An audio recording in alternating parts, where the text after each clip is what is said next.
قرآن کہتا ہے وَرَفَعْنَا لَكَ ذِكْرَكَ، محبوب ہم نے تیرے ذکر کو تیرے لیے ہی بلند کیا ہے۔ لَكَ یہ بتا رہا ہے کہ محبوب علیہ السلام کی ذات ستودہ صفات اس کائنات کے لیے مقصود ہے حضور۔ اگر حضور نہ ہوتے تو کائنات کو جو ہے وہ خلت وجود بھی نہ ملتا، اور جو رفتیں ان کو عطا کی گئی ہیں وہ ان کی ذات کے ساتھ اللہ کی محبت اور اللہ کا پیار۔ یہ نہیں ہے کہ ایک منصب کو جو ہے وہ تکریم ہے، اور منصب کے چونکہ حامل وہ تھے لہٰذا ان کی تکریم بھی واجب ہے۔ یہ تو پھر دنیا داروں کا معاملہ ہوا کہ ریٹائرمنٹ کے بعد کوئی پوچھتا ہی نہیں ہے، تو یہ کہانی نہیں ہے، سیلوٹ منصب کو نہیں ہے۔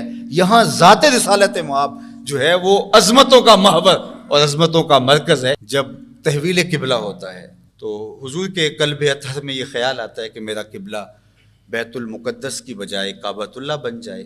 یہود نے کہا تھا جب دین نیا لے کر آئے ہیں تو پھر قبلہ بھی اپنا نیا لے آئے۔ تو ہوتا یہ تھا کہ جب دل میں خیال آتا تھا پہلے بھی، تو پھر طائر سدرہ نشین کے پروں کے پھڑ پھڑانے کی آواز سننے لگ جاتے تھے حضور۔ تو جو ہی خیال آیا تو ساتھ ہی نگاہ اٹھ گئی، کیونکہ آگے ہوتا یہ تھا ادھر خیال آیا ادھر وہی آ گئی۔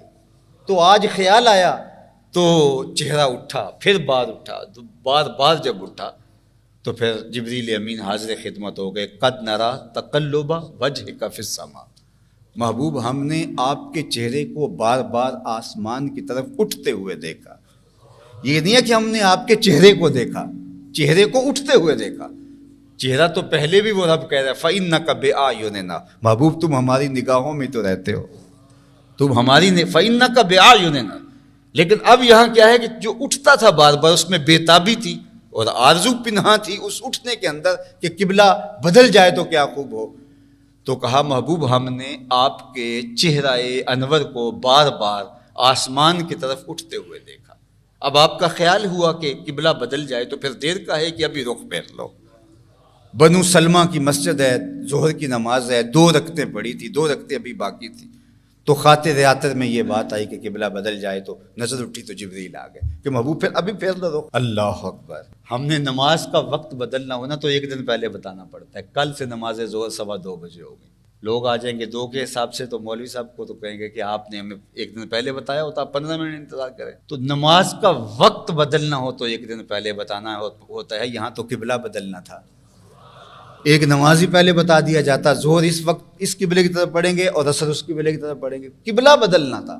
لیکن رب نے کہا محبوب ابھی رخ پھیر دو، یا اللہ تیری نماز تو پوری ہو لے۔ کہا میری نماز بعد میں پوری ہوگی، پہلے تیری مرضی پوری ہوگی۔ می وریا کستوریاں دا جدوں یار نچوڑیاں زلفاں، می وریا کستوریاں دا جدوں یار نچوڑیاں زلفاں، قبلہ اودے بنیا سائم جدے یار نے موڑیاں زلفاں۔ اللہ اکبر! اب وہیں حضور نے رخ پھیر لیا۔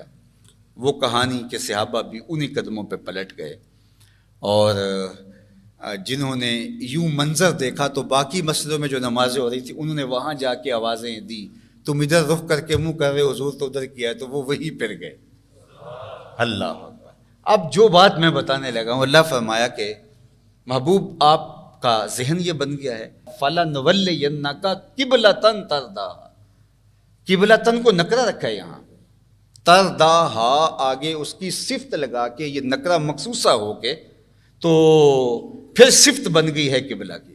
تو قبلہ نکرہ تھا اور نکرہ پھر نکرہ مخصوصہ ہو گیا جو معرفہ کے حکم میں ہوتا ہے، تو سیدھا ہی کہہ دیا جاتا کہ آپ کعبہ کی طرف رخ پھیر لیجئے۔ لیکن قبلتن کو پہلے نکرہ رکھا، پھر ترداہا کی صفت لگا کے اس نکرہ کو مخصوصہ بنایا، نکرہ مخصوصہ بنا تو پھر وہ قبلہ مراد ہوا۔ تو اللہ جو ہے وہ ایسے ہی کہہ دیتا محبوب سے رخ پھیر لو، بعد میں بھی تو کہا تھا مسجد حرام کی طرف پھیر لو، لیکن یہاں کہا فَلَنُوَلِّيَنَّكَ قِبْلَةً تَرْضَاهَا۔ تو ذرا اس پر آپ کی توجہ ہو تو کہا محبوب اگر آپ کا خیال آیا ہے کہ قبلہ بدل جائے تو محبوب پھر رخ کر لیجئے، جدھر رخ کرو گے ادھر ہی قبلہ ہوگا۔ یہ نہیں ہے کہ یہ آپشن ہے اور یا یہ آپشن ہے، نہیں، قبلتن کو نکرہ رکھا ہے۔ آپ نے بدلنے کا پروگرام بن ہی گیا تو پھر رخ پھیرے نہ کدھر کرتے ہیں، جدھر رخ ہوگا ادھر قبلہ ہوگا۔ لیکن چونکہ محبوب آپ کے دل میں اس قبلے کا خیال ہے تو چلو ترداہا، رخ ادھر ہی کر لو، تو پھر اس کو نکرہ مخصوصہ کر دیا۔ تو پھر بات سمجھ میں آ گئی نا کہ یہ بات آپشن والی نہیں ہے، بلکہ محبوب کی ذات مقصود کائنات ہے اور اللہ جل شانہ کی رضا محبوب کی طرف ہے۔ اللہ اکبر! اور پھر دوسروں کو بھی کہا محبوب اچھا اب رخ بیت المقدس سے کعبۃ اللہ کی طرف کر لیجیے. حضور کو یہ کہا ادھر آپ رخ ادھر کر. اللہ اکبر. اور پھر صحابہ کو کہا, پوری دنیا کو کیا کہا کہ تم بھی ادھر رخ کر لو جدھر محبوب نے کیا ہے. تو ان کو بھی تو یہ کہہ دیا جاتا کہ تم بھی جو ہے وہ مسجد حرام کی طرف کر لو, لیکن وہاں کہا نہیں تم بھی ادھر ہی کر لو. اللہ اکبر. کہا محبوب تو ادھر کر جدھر تیری مرضی ہے, اور لوگوں تم ادھر کرو جدھر محبوب کا رخ ہے. اللہ اکبر. یہ برستا نور دیکھو, اور یہ کیفیت قرآن کے اندر اتر کے دیکھو, قرآن بتاتا ہمیں کیا ہے. تو اقبال نے پھر ایسے ہی نہیں کہہ دیا کہ ایک اس کا شاعرانہ تخیل تھا اور اس نے بول دیا. دین کی تعبیرات کو سمجھ کے اقبال نے کہا تھا بمصطفیٰ برساں خیشرا کے دین ہما اوست, اگر بہو نہ رسیدی تمام بولا بیست, سارا دین ذات رسالت ماب کا انعام ہے. اللہ اکبر. اور اسی کو اپنے پیرائے میں میرے امام نے کہا تھا بخدا خدا کا یہی ہے در, نہیں اور کوئی مفر مکر, جو وہاں ہو یہیں آ کے ہو, جو یہاں نہیں وہ وہاں نہیں. وہی لا مکان کے مکی ہوئے, سر عرش تخت نشیں ہوئے, یہ نبی ہیں جس کے ہیں وہ مکان, وہ خدا ہے جس کا مکان ہے.